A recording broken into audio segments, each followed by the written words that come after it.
want to welcome you to our 121st annual conference. And you know that our topic is Washington State Bad Roads Summit. And I want to draw your attention to the subheading on our agenda, and that is the issue of avoiding collapse.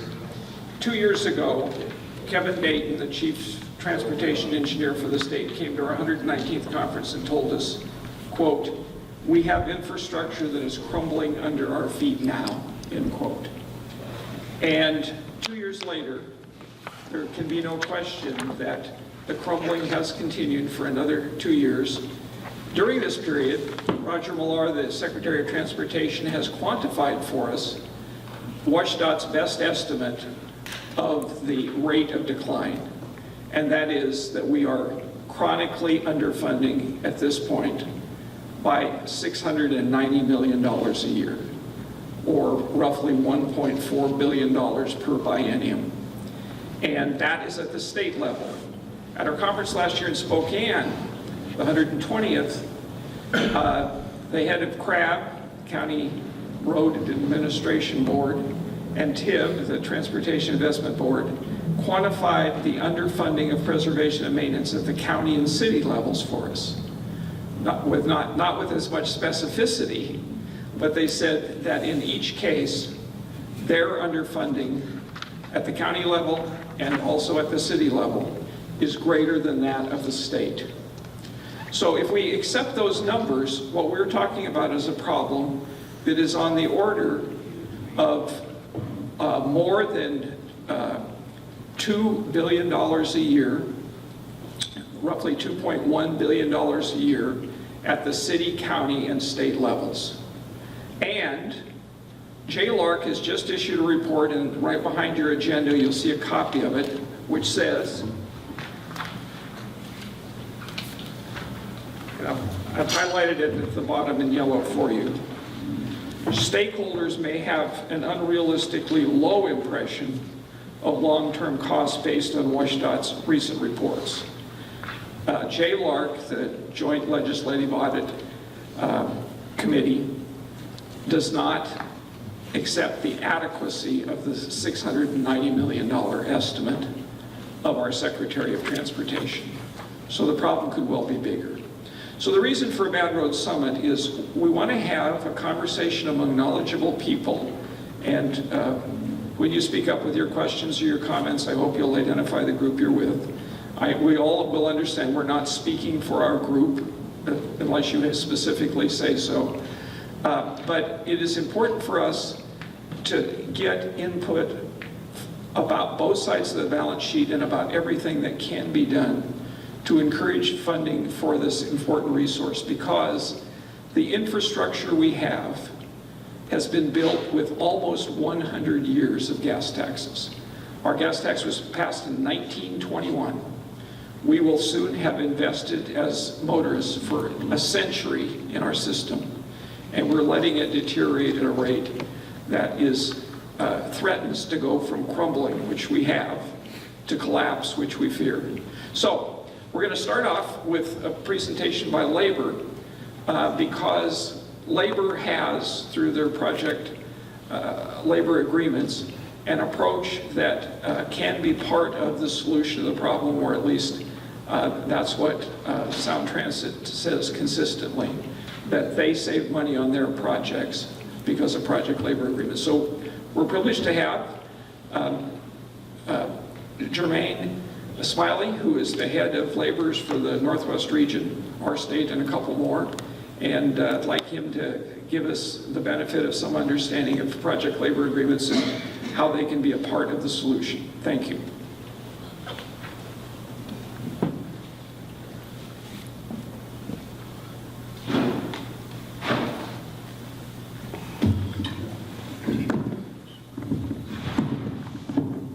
Thank you, Will. Good morning, everyone. So for a little bit of clarification, I'm the business manager and secretary treasurer for the Laborers District Council. Our coverage area is all of Washington and Northern Idaho.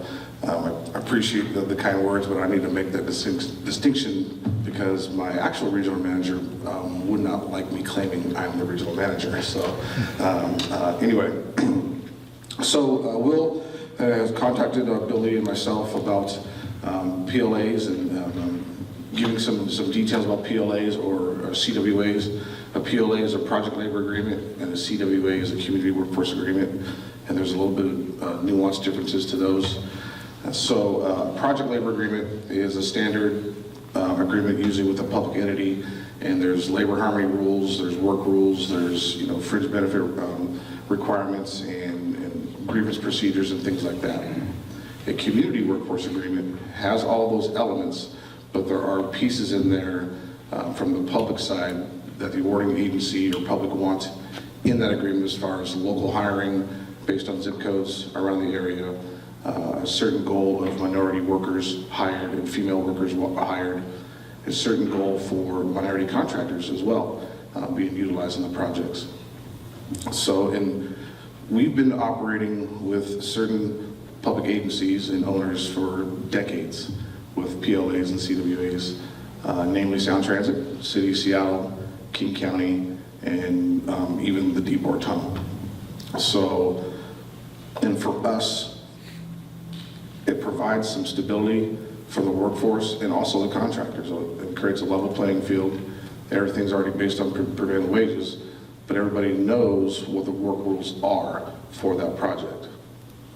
There's no strikes, no lockouts, no pickets, no hand billing on those projects. And a contractor is not required to be a union contractor just by participating on that PLA. You sign something that's called a letter of assent that's saying you're going to abide by the negotiated rules for that project. And other than that, on your other outside projects, it's business as usual. And even for the workers, they're not required to make membership. It's just that they must pay representation fees to administer the agreement in case there's issues with wages or hours or fringe benefit issues. There's a process to take care of those discrepancies. And in our experience with these PLAs, with the various entities, there's always bumps in the road at first because people are new. Our workers and contractors may be new to the process, or that agency may be new to that process. But for the most part, it's worked out very, very well. Minority contractors and workers, from the data that we've seen, gain more work under those agreements than they do outside of those agreements. And even though you're working within a framework of the PLA, time and time again, projects come in on time and or under budget every single time. And there's apprenticeship that's also required usually in these projects. And without apprenticeship, a contractor may have an inexperienced worker, but they must pay the full prevailing wage rate on that worker if they're not in a state certified apprenticeship program. In this process, or you will have access to apprenticeship and get the benefit of training an inexperienced worker, but not have to pay them the full prevailing wage rate. You can do 60, 70, 80, 90% of that rate, depending on their level or process of the apprenticeship program. So there's a lot of benefit to each side in this process. It's negotiated. There's a labor management committee for jurisdictional disputes. It's not just one side telling the other what they have to do, and the other side just having to take it. It's a partnership, and we sit down and work out any issues, and we go over the pros of things as well. What can we do? What has been going right? What could be?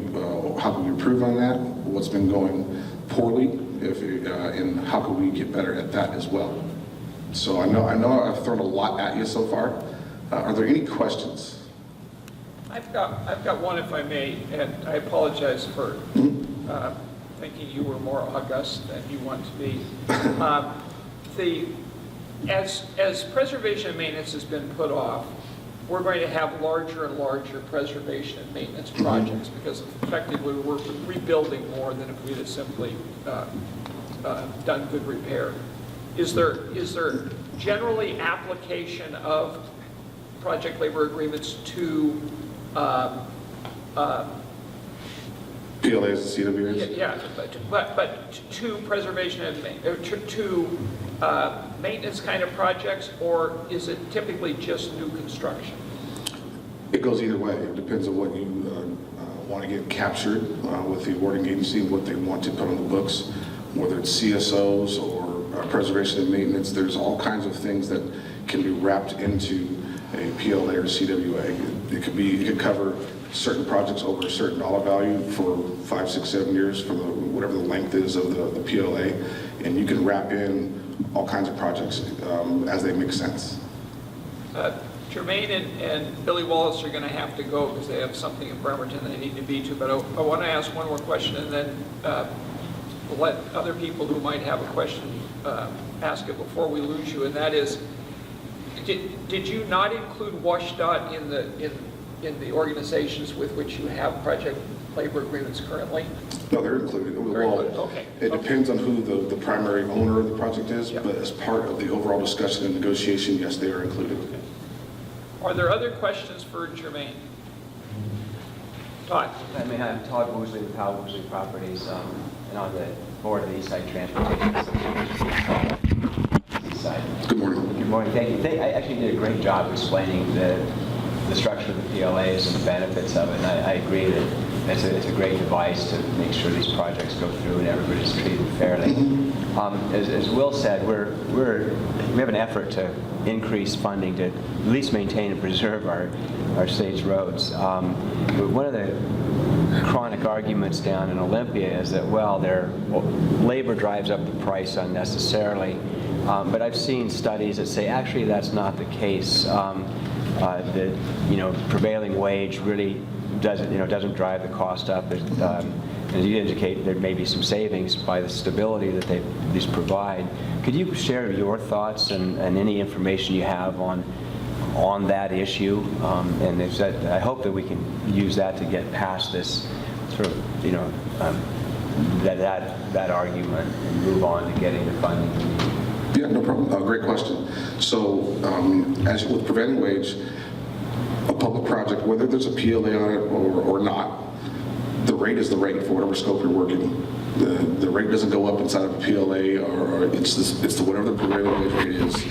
That's what's paid, and it doesn't matter PLA or not. And so, and honestly, if you were a union contractor, or a contractor participating in these PLAs, your payroll tax is different as well.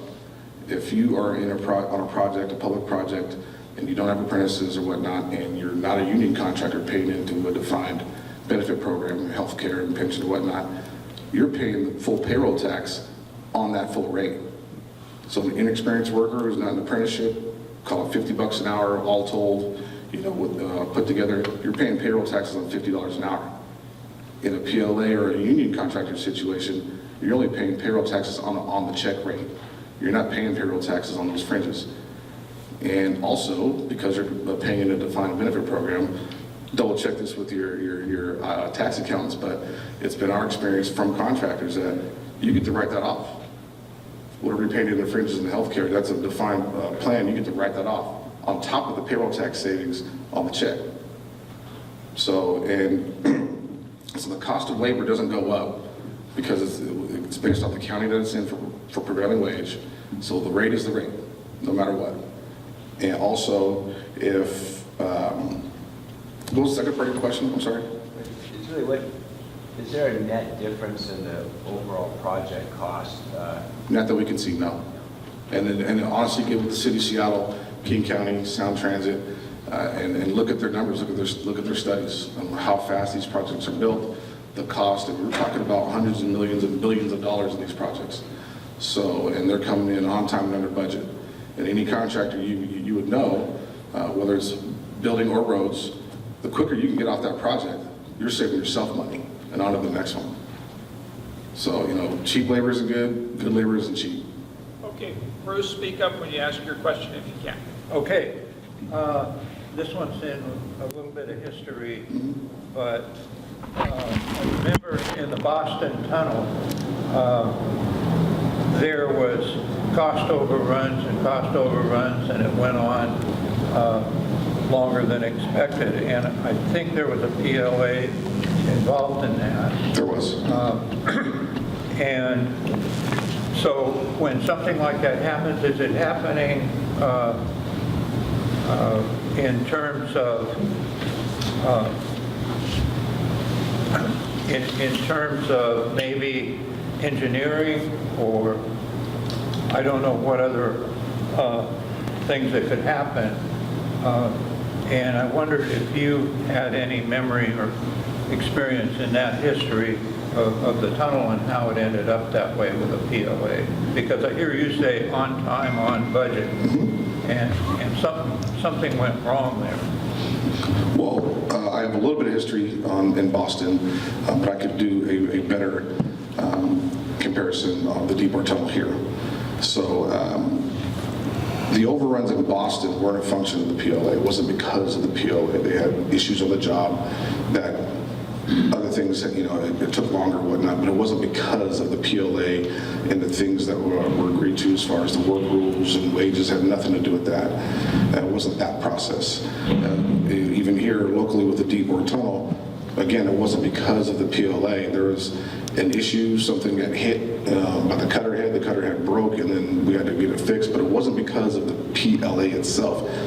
With any project, sometimes you hit snafus and you aren't, even with your contingency in the budget, sometimes things pop up that aren't foreseen. But it's not because of the PLA that was in place that made that thing happen or made those cost overruns. In both cases, it was not a function of the PLA being in place. Bob? Yeah, hi, Bob Fish, Income Development. Sorry I'm a little late, I gave another presentation. You may have covered this, but I do recall there was a work stoppage due to 4 dirt hauling jobs on the deep bore tunnel work, and that was covered under the PLA.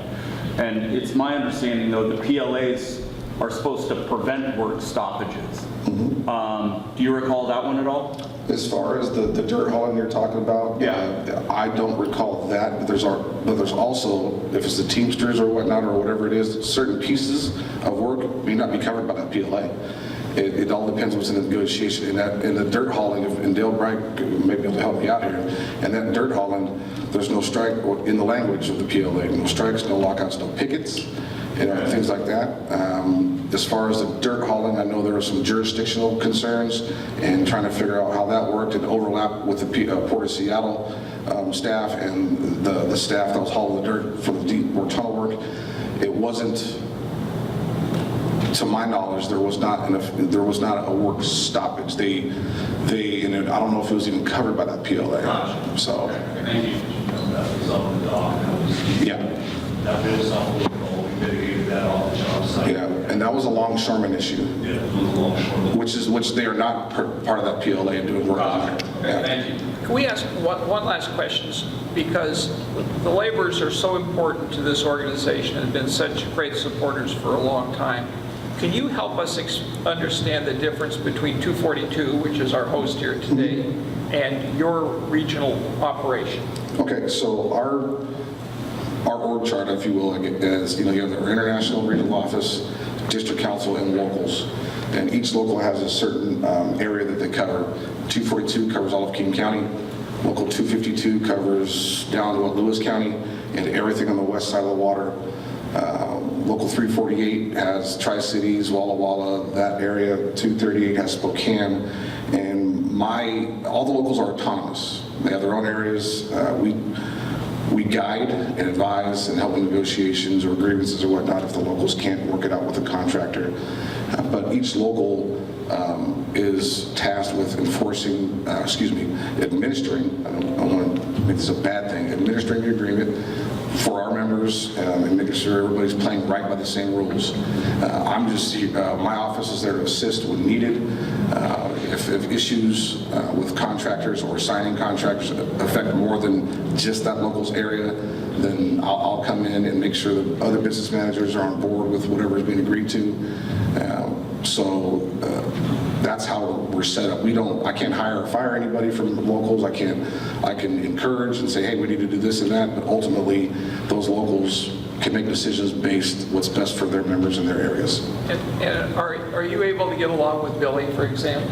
Which one? Either one? No. No, okay, that's what I'm I joking. thought.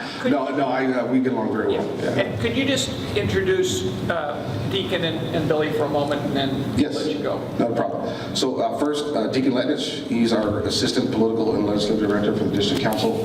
He assists Billy and all the locals across the state with membership mobilization, or interviewing candidates, or getting us information on initiatives, and working with the locals to make sure that, especially in their areas to start, they are building relationships with contractors and other unions and politicians to see how we can best work with each other.